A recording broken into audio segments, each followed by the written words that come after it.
In other news, welcome to the agenda, by the way. It's great to see you. But let's take you to the Free State. Judge Phillip Loubser is expected to deliver judgment in the High Court in Bloemfontein today, and that's in relation to the asbestos roofing 255 million rand tender case. The ruling is in relation to whether or not other defense lawyers can cross-examine the state witness who is the investigating officer. Those proceedings now underway. Let's listen. I cannot be certain that Captain Collins will testify. So I don't believe that will answer the question, but my lord, at this stage, if your lordship was to find that the proceedings are tainted because of the conduct of the investigating and prosecuting authorities in relation to Miss Charlotte, and more specifically in that she failed or refused to incriminate accused number 13, then that ought to be resolved here, my lord, with respect, because that might be the basis for this court not having jurisdiction, in which case accused number 13 would, with respect, have a direct interest in that inquiry, and could impact significantly, if not entirely, upon his defense and his fair trial rights. You mentioned case law there, Angliati versus... I have it. Now I just bend down to pick it up. Yes.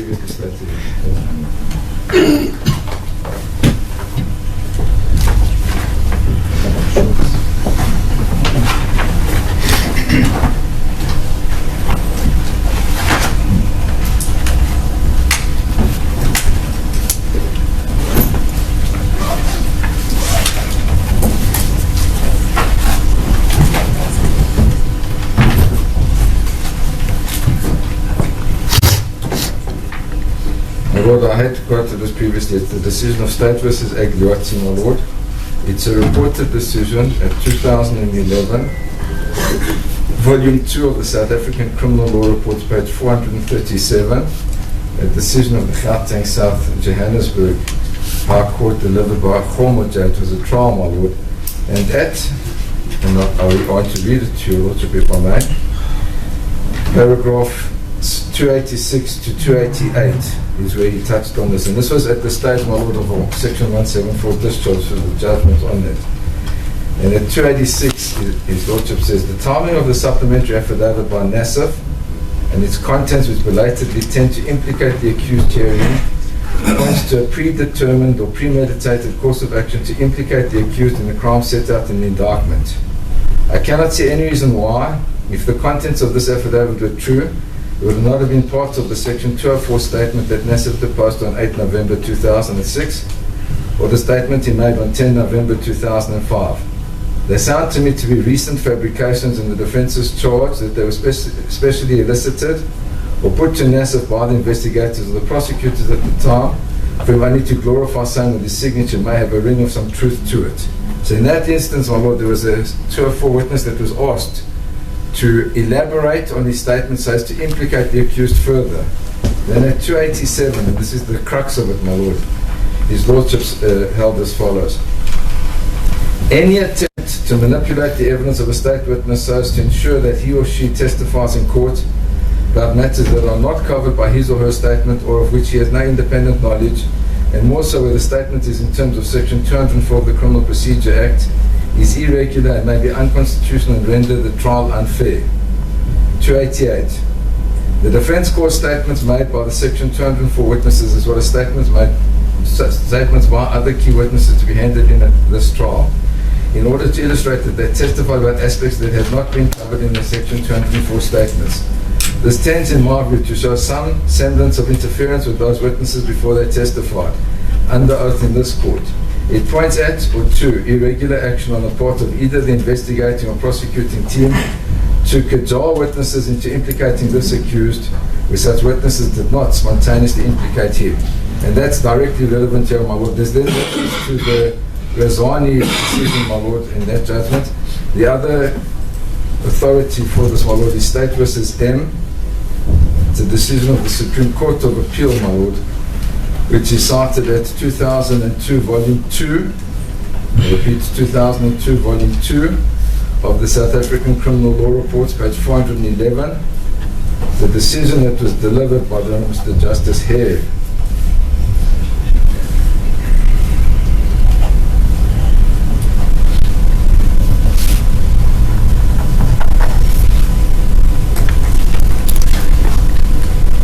At paragraph 30, my lord. It's a long paragraph. I'm going to read it. Turning to the third irregularity, no foundation was laid by counsel in support of his objection to the admission of the letter received by Ngema from the accused. Albeit that the magistrate ruled somewhat summarily that the letter was obtained in the course of an investigation into the offence of a statutory rape, was therefore admissible. His ruling was interlocutory and always open to challenge by the defence after laying a proper basis. But as I have pointed out before, defence counsel did not seek to lead the witness in re-examination on the circumstances which the state obtained possession of the letter and the ruling stood. The magistrate did not refer to the matter in his judgment. He did, with justification, use the letter to establish the origin of Ngema's witness statement.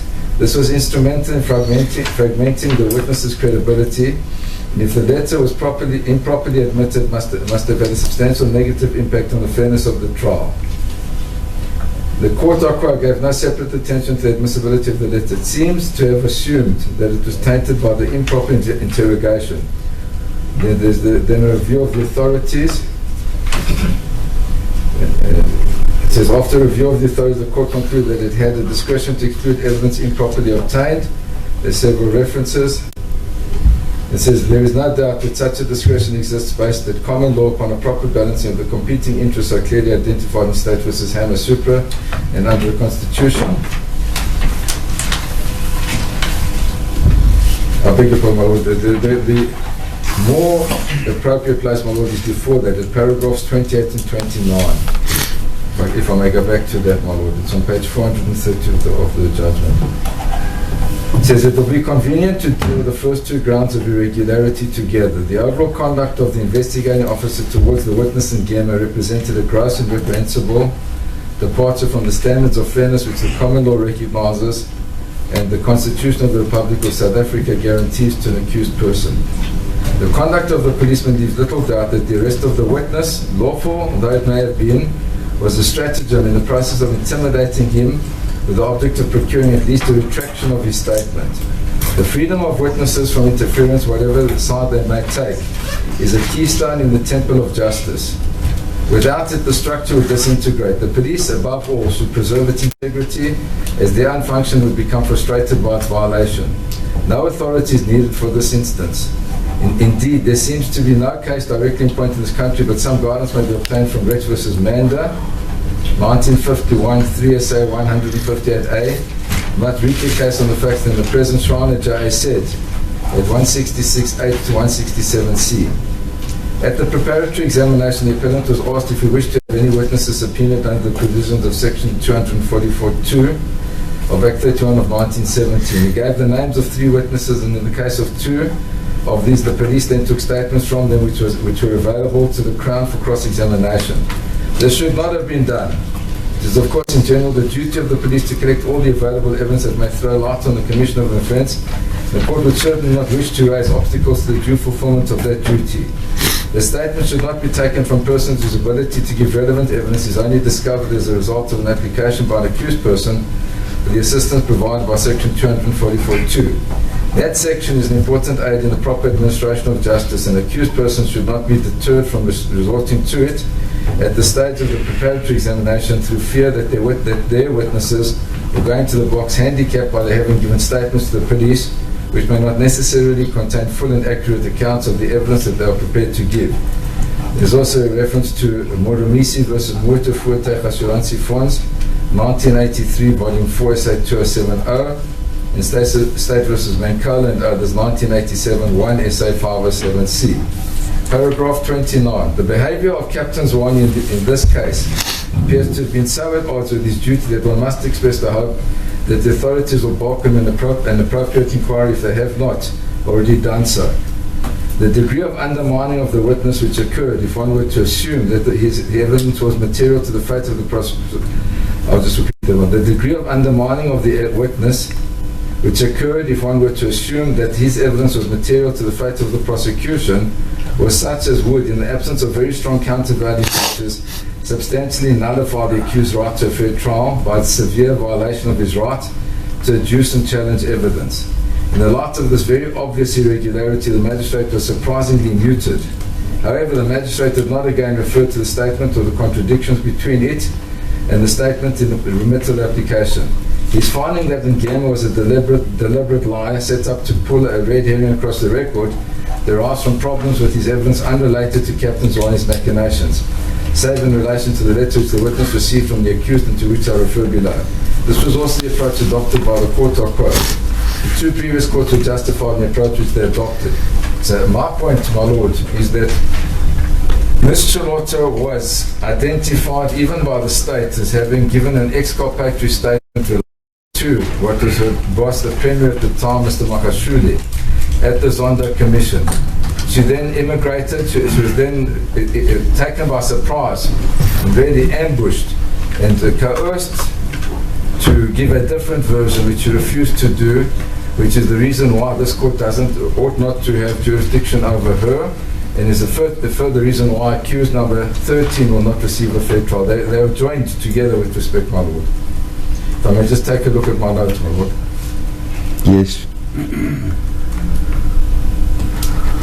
Yes, my lord. In essence, Ms. Charlotta's reason as to why this court doesn't have jurisdiction relates to the fact that she claims to have been tortured and intimidated. And we say the only reason why she was tortured and intimidated was to implicate our client.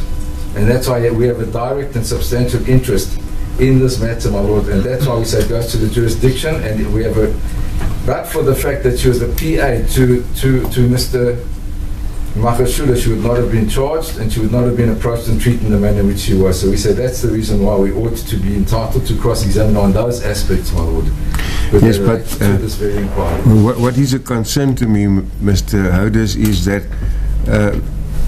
if there was an attempt to coerce her to say certain things against your client, then it appears to me, having a look at Exhibit 11, that is RA1, that it didn't materialize. She did not implicate him. Yes, well, the fact that a person attempts to do something and doesn't succeed still makes them guilty of having tried to do so, and it impacts on the fairness of the trial. So if we take, and this will be I can give your lordship the structure of my cross-examination. When accused number 13 was arrested, as a fact, my lord, he was told, not that there's a potential, but he was told, Ms. Charlotta is a state witness. You may not communicate with her. At that stage, Ms. Charlotta and Mr. Makashule shared the same attorney. And that's why the emails that were used here, my lord, were from Mr. Nkwashu, my attorney, the accused number 13's attorney, and Ms. Charlotta's former attorney. And it relates directly to what happened in that. And we say that the fact that you don't succeed in bribing a judge will still taint the proceedings by the virtue of the fact you even attempted to do so. And we believe that taints these proceedings in their entirety, my lord. And we can show, my lord, even stronger than that. I can give your lordship a few examples of issues, even though the witness is here, my lord, as to what I was going to deal with in the cross-examination. And it's aspects, my lord, that make it very clear. I can give one at the top of my head, my lord. Your lordship will remember, and as your lordship said in the warning statement, Ms. Charlotta had given a date by which she would provide a warning statement. It's there. I think it's the 26th, my lord. It's 1 month. It's the 23rd. She had 1 month within which to do so. But, my lord, it's an objective fact that on the 6th of October, there was a warrant already issued for Ms. Charlotta, irrespective of the fact that she'd given that time to provide a warning statement. So now you've heard, and I believe it's significant, my lord, the state saying, oh, but you never even reverted with a warning statement, so we charged her. But that is defeated by the objective facts, my lord. And I need, with respect, to put these facts to the witness and to deal with those issues because they impact on the fairness of the trial of my client. And there are other aspects, my lord.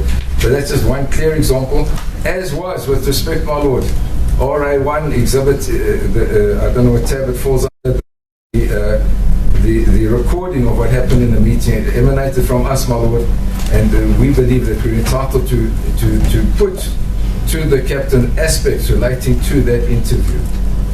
Because his version in our submission, I made it clear when I addressed you, lordship, is not borne out by that transcript in material aspects, and it is in other aspects, my lord. As I said, it's a third version. That's how I explained it at the time. And the contents are there, they speak for themselves. We believe it would sincerely be in the interest of justice for us to be granted the opportunity to cross-examine. Should irrelevant questions be asked, my lord, we accept that there's no obligation to do, but we undertake not to ask irrelevant questions, my lord. They will only pertain to that very aspect. Thank you, Mr. Houders. Mr. Denison, on the last occasion, you objected in advance to Mr. Houders cross-examining this witness. You've heard what he said now. Are you still of the view that he shouldn't be allowed? Most definitely. There's a huge difference between the cases that he quoted and the case in council. In all those cases, the police acted untoward to alter statements or to have statements made. That didn't happen in this case. Q17 didn't make a statement. The police didn't even get to section 204, if it was applicable.